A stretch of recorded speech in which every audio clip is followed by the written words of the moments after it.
कभी जिस मायावती के नाम से उत्तर प्रदेश की सियासत कांपती थी, जिनके इशारों पर मुख्यमंत्री की कुर्सी बनती और बिगड़ती थी, जिनकी रैलियों में लाखों की भीड़ उमड़ती थी, आज वही मायावती सियासी हाशिए पर खड़ी नजर आ रही है। लेकिन राजनीति में हार कभी स्थायी नहीं होती और मायावती ने शायद यह तय कर लिया है कि अब हार को हराना है। बहुत हो चुका लंबा इंतजार, अब हाथी को दोबारा दौड़ाना है और इसी सोच के साथ मायावती ने बनाए हैं 5 बड़े नियम, 5 नए सिद्धांत, 5 रणनीतिक बदलाव जो आने वाले चुनाव में उनकी वापसी का आधार बन सकते हैं। लेकिन मायावती की राजनीति की वापसी कोई मामूली कोशिश नहीं है। ये एक सुनियोजित, चरणबद्ध, जमीन से जुड़ी हुई योजना है जिसे कई महीनों से तैयार किया जा रहा है और अब जाकर उस प्लान का पहला चरण सामने आया है। सवाल सिर्फ इतना नहीं है कि मायावती सत्ता में लौटेंगी या नहीं, सवाल है कि क्या वो उस दलित राजनीति को फिर से जीवित कर पाएंगी जो आज दरकती नजर आ रही है। साल 2024 के लोकसभा चुनाव मायावती के लिए एक और झटका साबित हुए। बसपा को न तो सीटें मिलीं, न ही जनता का वो भरोसा जो कभी उन्हें बिना प्रचार के भी वोट दिलवा देता था। लेकिन इस बार मायावती चुप नहीं बैठी। उन्होंने इस हार को स्वीकार तो किया, लेकिन इसके पीछे की वजहों की गहरी पड़ताल भी शुरू कर दी। और यहीं से शुरू होता है मायावती की वापसी का असली प्लान। और इसी प्लान के तहत उन्होंने तय किए 5 ऐसे नियम जो सिर्फ संगठन के लिए नहीं, बल्कि कार्यकर्ताओं से लेकर उम्मीदवारों तक हर स्तर पर लागू होंगे। नियमों को जानने से पहले चैनल को सब्सक्राइब करें। तो इन नियमों में पहला नियम है संगठन में शुद्धिकरण। मायावती ने साफ कर दिया है कि अब पार्टी में वही लोग रहेंगे जो निष्ठावान हैं, विचारधारा से जुड़े हैं और जो जमीन पर काम कर रहे हैं। वो लोग जो सिर्फ चुनाव के टिकट के लिए आते हैं, जो पार्टी को फायदे के लिए इस्तेमाल करते हैं, अब उनका प्रवेश वर्जित है। और इसके लिए पार्टी में एक जांच समिति बनाई गई है जो हर जिले से रिपोर्ट ले रही है। जिन पर भ्रष्टाचार के आरोप हैं, जो कार्यकर्ताओं को डरा रहे हैं, जो पार्टी को नुकसान पहुंचा रहे हैं, उन पर सीधा एक्शन लिया जा रहा है। और ये केवल बयान नहीं है, बल्कि सैकड़ों नेताओं की छुट्टी इसका उदाहरण है। दूसरा नियम है सोशल मीडिया पर फोकस। मायावती को यह अब समझ आ चुका है कि 21वीं सदी की राजनीति अब केवल रैलियों और दीवारों पर पोस्टर चिपकाने से नहीं जीती जाती। बीजेपी, एसपी और यहां तक कि कांग्रेस भी डिजिटल गेम में मायावती से बहुत आगे निकल चुकी थीं। लेकिन अब बसपा ने एक पूरी डिजिटल टीम खड़ी की है जिसमें graphic designers, video editors, content writers और सोशल मीडिया एक्सपर्ट्स शामिल हैं। ये टीम हर दिन बाबा साहब, अंबेडकर, कांशीराम और मायावती के विचारों को सोशल मीडिया पर फैला रही है। इंस्टाग्राम से लेकर ट्विटर तक, फेसबुक से लेकर यूट्यूब तक, बसपा अब हर मंच पर अपनी मौजूदगी दर्ज करा रही है। तीसरा नियम है मुस्लिम दलित एकता का पुनर्निर्माण। मायावती जानती हैं कि दलित वोट बैंक अब बंट चुका है।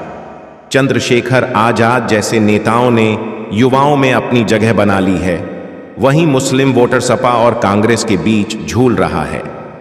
ऐसे में मायावती ने अपने पुराने प्रयोग की ओर रुख किया है, जिसमें 2007 की तरह मुस्लिमों को भी टिकट दिया जाएगा और उन्हें पार्टी में नेतृत्व की भूमिका दी जाएगी। पार्टी के अंदर मुस्लिम महासभा बनाई जा रही है और उन इलाकों में मुस्लिम चेहरों को आगे लाया जा रहा है जहां बीजेपी का असर ज्यादा है, ताकि वहां का असंतोष बसपा के पक्ष में जा सके। चौथा नियम है महिला शक्ति को जोड़ना। मायावती हमेशा से महिलाओं की आवाज रही हैं, लेकिन इस बार उनका फोकस शहरी और ग्रामीण दोनों स्तर की महिलाओं को जोड़ने पर है।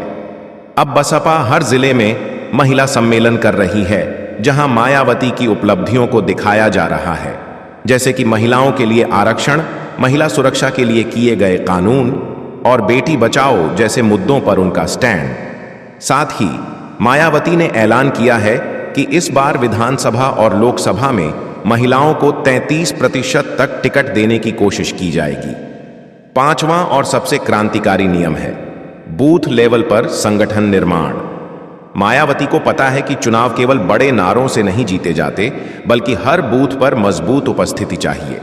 इसीलिए उन्होंने हर विधानसभा सीट पर 500 से 1000 सक्रिय कार्यकर्ताओं को जिम्मेदारी दी है कि वे अपने बूथ को जीतने की रणनीति बनाएं, घर घर जाएं, पर्चा बांटें, वोटर लिस्ट देखें और विरोधी पार्टियों की चालों को बेनकाब करें।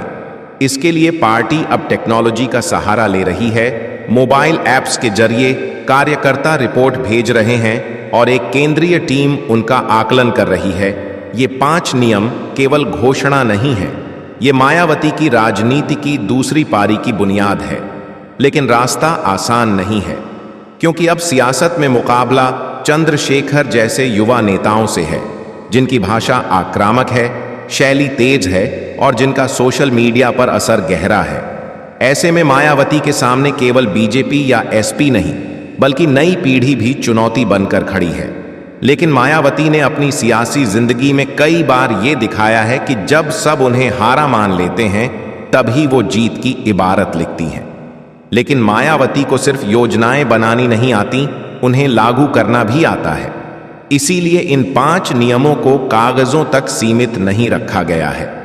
बसपा में पहली बार इतना संगठित कार्य देखा जा रहा है, जिसमें पार्टी का हर छोटा बड़ा कार्यकर्ता एक मोबाइल नंबर पर अपनी रिपोर्ट भेज रहा है। आज कहां गया, किससे मिला, क्या प्रतिक्रिया मिली। ऊपर से नीचे तक एक जवाबदेही की प्रणाली बनाई गई है और इसकी निगरानी खुद मायावती कर रही हैं। लखनऊ के बसपा मुख्यालय में एक वॉर रूम बना है, जहां हर दिन जिलेवार रिपोर्ट्स की समीक्षा होती है। किस जिले में संगठन मजबूत है, कहां कमजोर है, किस नेता को बदलना है, किसे जिम्मेदारी देनी है, यह सब इसी केंद्र से तय हो रहा है। मायावती ने अब वो गलती नहीं दोहराई जो 2012, 2017 और 2022 में हुई, जहां बड़े नेता जनता से कटे हुए थे, कार्यकर्ता हतोत्साहित थे और मायावती खुद भी मैदान में कम नजर आती थी। लेकिन अब उन्होंने तय कर लिया है कि वे हर जिले में जनसभा करेंगी, और वह भी सिर्फ चुनाव के समय नहीं, अभी से। उनकी रणनीति यह है कि जब विरोधी पार्टियां थकें, तब वो मैदान में रहें। एक किस्म की रिवर्स साइकोलॉजी की राजनीति है, पहले थकाकर फिर हमला करना। इस पूरी रणनीति में एक अहम भूमिका अदा कर रहे हैं पुराने बसपा कार्यकर्ता, जो कभी बीएसपी के लिए दिन रात काम करते थे, लेकिन पिछले कुछ सालों में नाराज हो गए थे। मायावती ने खुद उन्हें बुलाकर बात की है, उनके सुझाव सुने हैं और उन्हें पार्टी में फिर से महत्वपूर्ण जिम्मेदारी दी है। कई पुराने जिला अध्यक्षों को फिर से बहाल किया गया है, खास तौर पर वे जो जमीन से जुड़े हुए थे। ये वही लोग हैं जो कांशीराम के जमाने से जुड़े हुए थे और जिसकी जितनी संख्या भारी जैसे नारों को जमीनी स्तर पर लागू कर चुके हैं। लेकिन मायावती को भी पता है कि सिर्फ पुराने चेहरों से काम नहीं चलेगा, इसलिए उन्होंने युवाओं को जोड़ने के लिए एक नया प्रकोष्ठ बनाया है, बसपा युवा शक्ति। ये प्रकोष्ठ इंस्टाग्राम, ट्विटर, यूट्यूब और व्हाट्सएप पर एक्टिव है। ये युवा नेता गांवों में जाकर सेमिनार कर रहे हैं, अंबेडकर जयंती और अन्य दलित महापुरुषों की जयंती पर विशेष कार्यक्रम आयोजित कर रहे हैं। इनका मकसद है दलित युवाओं को यह याद दिलाना कि उनके हक की लड़ाई सबसे पहले किसने लड़ी थी और क्यों बसपा को फिर से मजबूत करना जरूरी है। अब बात आती है उन सीटों की जहां मायावती का प्रभाव था, लेकिन अब वो सीटें एसपी या बीजेपी के खाते में जा चुकी हैं, जैसे कि अयोध्या, गोरखपुर, आगरा, मेरठ, बरेली, कानपुर और प्रयागराज। इन जगहों पर बसपा की पकड़ ढीली पड़ गई थी, लेकिन अब उन पर विशेष ध्यान दिया जा रहा है। इन इलाकों में पहले सर्वे कराया गया कि बीएसपी क्यों हारी, लोगों की नाराजगी किस बात पर थी। फिर उसी आधार पर रणनीति बनी। कहीं पर उम्मीदवार बदल दिए गए, कहीं संगठन बदला गया और कहीं सीधे मायावती ने सभा करके संदेश दिया कि अब की बार बीएसपी तैयार है पुराने पापों से मुक्त होकर। बीजेपी की तरफ से लगातार दलित वर्ग को आकर्षित करने की कोशिश हो रही है, चाहे वो दलितों को केंद्र में मंत्री बनाना हो या सबका साथ सबका विकास जैसे नारे। लेकिन मायावती की रणनीति इससे थोड़ी अलग है। वो कहती हैं कि दलितों को दिखावे की जरूरत नहीं, अधिकार की जरूरत है, और ये अधिकार तभी मिलेगा जब बीएसपी सत्ता में आएगी। उन्होंने साफ कर दिया है कि अब वो कोई गठबंधन नहीं करेंगी, चाहे जितनी भी कठिन राह हो, बीएसपी अकेले चुनाव लड़ेगी। ये आत्मविश्वास ही उनके नए राजनीतिक प्लान की पहचान है। इसके अलावा मायावती ने यूपी के बाहर भी नजरें गड़ा दी हैं। पंजाब, मध्य प्रदेश, बिहार और राजस्थान, इन 4 राज्यों में बीएसपी की मौजूदगी को बढ़ाने की योजना है। खासतौर पर बिहार में, जहां दलित आबादी काफी अधिक है और जहां चंद्रशेखर आजाद भी पैठ बनाने की कोशिश कर रहे हैं। मायावती जानती हैं कि अगर वो उत्तर भारत के 4 राज्यों में अपना असर दिखा पाईं, तो 2029 के लोकसभा चुनाव में उनका दावा मजबूत होगा। और अब बात करें मायावती की भाषण शैली की, जो पहले बहुत ही औपचारिक हुआ करती थी, लेकिन अब उसमें बदलाव नजर आ रहा है। अब वो खुलकर नाम लेती हैं। बीजेपी, एसपी, कांग्रेस सब पर सीधा हमला करती है। अब उनके भाषणों में दर्द भी होता है और क्रोध भी, और यही जनता से कनेक्ट बनाता है। वो कहती हैं, दलितों को सिर्फ वोट बैंक समझा गया, लेकिन अब हम सत्ता बैंक बनेंगे। लेकिन इसके बीच एक बड़ा सवाल अब भी खड़ा है। क्या लोग फिर से मायावती पर भरोसा करेंगे? क्या वो युवा जो अब इंस्टाग्राम और यूट्यूब पर जीता है, उसे मायावती का मूक, गंभीर, शांत व्यक्तित्व आकर्षित करेगा? इसका जवाब शायद मायावती के सोशल मीडिया और युवा संगठन में छुपा है। वो अब कोशिश कर रही हैं कि खुद को नए जमाने की राजनीति में ढालें, जहां भाषण से ज्यादा असर रील डालने से होता है और जनसभा से ज्यादा असर एक वायरल वीडियो से होता है। अब जब मायावती ने ये 5 नियम लागू कर दिए हैं, तो ये जरूरी हो जाता है कि हम देखें कि इनका असर जमीनी स्तर पर क्या हो रहा है।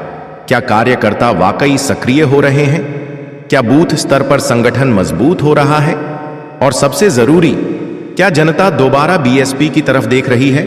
शुरुआत करते हैं उत्तर प्रदेश के पश्चिमी जिले बागपत से। यहां कभी बसपा का गढ़ था, लेकिन पिछले 2 चुनावों से पार्टी यहां से गायब थी। अब हाल ही में बागपत में बसपा ने एक विशाल पंचायत बुलाई, जिसमें ग्रामीण युवाओं को बुलाया गया। मायावती खुद नहीं आई, लेकिन उनकी तरफ से एक प्रमुख नेता ने कहा, अब हम सिर्फ दलितों की पार्टी नहीं, हम सामाजिक न्याय की लड़ाई की पार्टी हैं। और यह संदेश सीधा था। बसपा की राजनीति अब सिर्फ एक जाति तक सीमित नहीं रहने वाली। फिर चलते हैं बलिया की तरफ, जहां हाल ही में बसपा के पुराने कार्यकर्ताओं को सम्मानित किया गया। ये वो लोग हैं जो 1990 के दशक से बसपा के लिए काम कर रहे थे, लेकिन अब किनारे कर दिए गए थे। उन्हें अब सम्मानित करने का सीधा मतलब था कि बसपा अब फिर से पुराने फॉर्म में लौटना चाहती है, जहां जमीन से जुड़े कार्यकर्ता ही असली पूंजी थे। इसी तरह प्रयागराज में एक नया प्रयोग किया गया। वहां बसपा की युवा इकाई ने नुक्कड़ नाटक किए। इन नाटकों में दिखाया गया कि कैसे बाबा साहब ने संविधान बनाया, कैसे दलितों को हक दिलाया गया और कैसे वर्तमान सरकारों ने सिर्फ उन्हें भ्रम में रखा। ये नाटक सोशल मीडिया पर भी डाले गए और हजारों बार शेयर हुए। मायावती को समझ में आ चुका है कि आज के दौर में संदेश को सिर्फ बोलने से नहीं, बल्कि दिखाने से असर पड़ता है। अब अगर लखनऊ की बात करें, तो वहां मायावती ने एक बड़ा प्रशासनिक फेरबदल किया है।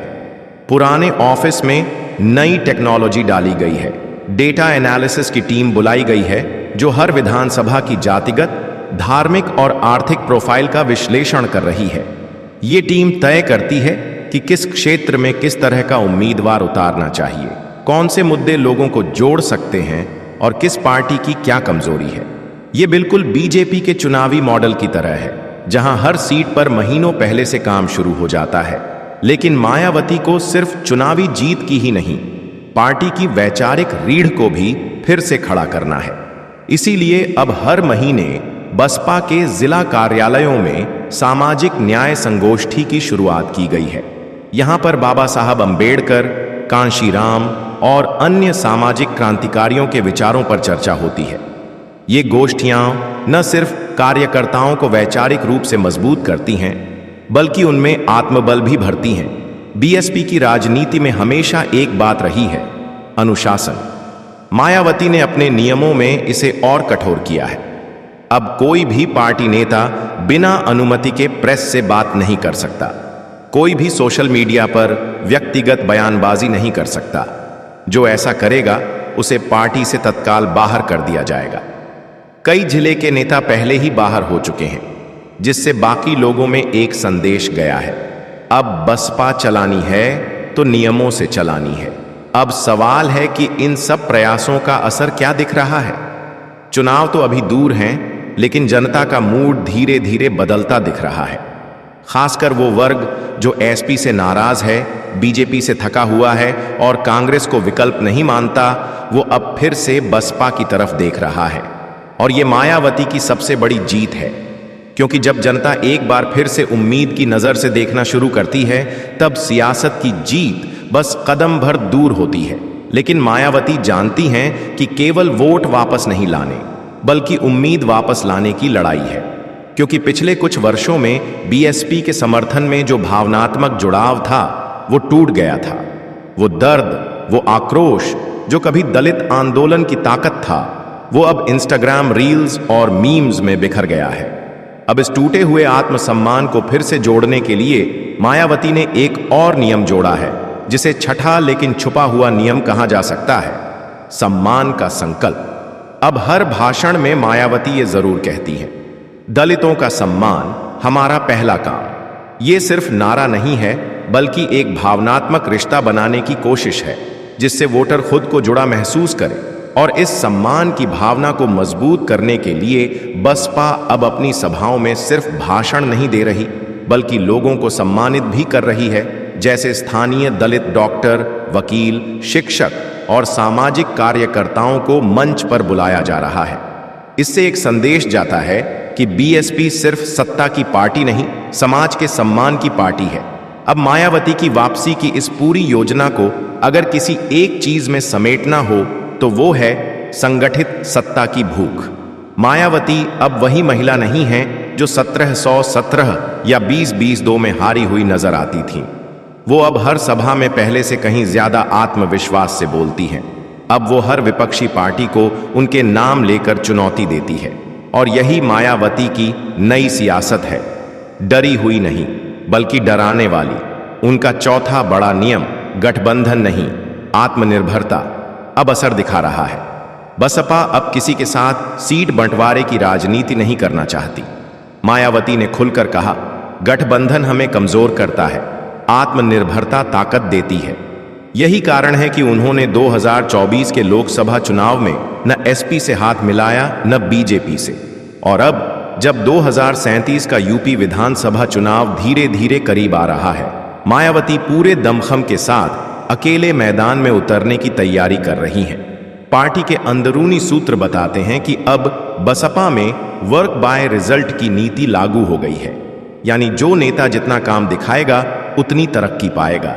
पुराने जमाने की तरह जाति या संबंधों के आधार पर पद नहीं मिलते। इसके चलते कई जिलों में पुराने नेताओं की छुट्टी कर दी गई है और युवा, पढ़े लिखे, जमीन से जुड़े लोगों को कमान दी गई है। इनमें से कई तो इंजीनियर, वकील, सोशल वर्कर जैसे पेशेवर भी हैं, जो अब राजनीति में बदलाव लाने का सपना लेकर आए हैं। इस सब का सबसे दिलचस्प असर पड़ा है बसपा की महिला शाखा पर। मायावती ने महिलाओं के लिए 33% हिस्सेदारी का वादा सिर्फ चुनावों में टिकट देने तक सीमित नहीं रखा, बल्कि संगठन में भी लागू कर दिया है। अब जिलाध्यक्ष से लेकर प्रदेश कार्यकारिणी तक में महिलाओं की भागीदारी बढ़ रही है।